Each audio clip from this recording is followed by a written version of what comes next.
Today, the state legislature adjourned after passing nearly a dozen bills that will help Coloradans struggling with COVID-19.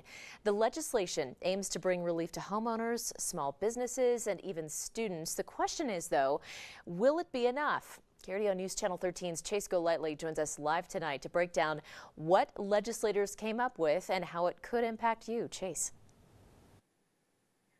Heather, the session started with 37 bills but came down to just 10.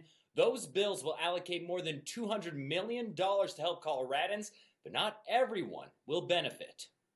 After 3 days at the state capitol for the special legislative session, Governor Jared Polis is praising lawmakers for their hard work. I applaud the General Assembly for doing so much so quickly to help Coloradans get through a very challenging winter. Much of the legislation that will now go to the governor's desk is meant to help everyday Coloradans. About $50 million will be allocated to help those who can't pay their rent, mortgage, or utility bills. Colorado food pantries will be given $5 million in aid, and for those who have turned to DoorDash, Grubhub, or similar services to get their food, there's legislation that restricts how much you have to pay in fees. Students will also benefit from the special session through grants that will help upgrade their internet access. And small businesses will see a lot of support. $37 million will be distributed to them, while another measure will temporarily suspend their state sales tax obligations. For every restaurant above a certain size, you're talking about $8,000 directly to them. Some of the smaller restaurants, it might be $4,000, $5,000, $6,000.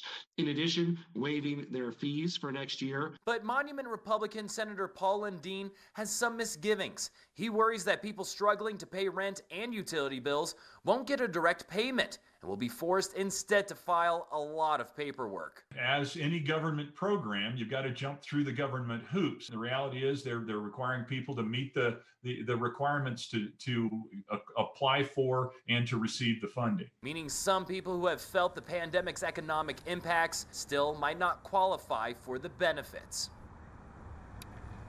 Republicans and Democrats both agree this relief that was just passed is good for now, but will not be enough in the long run.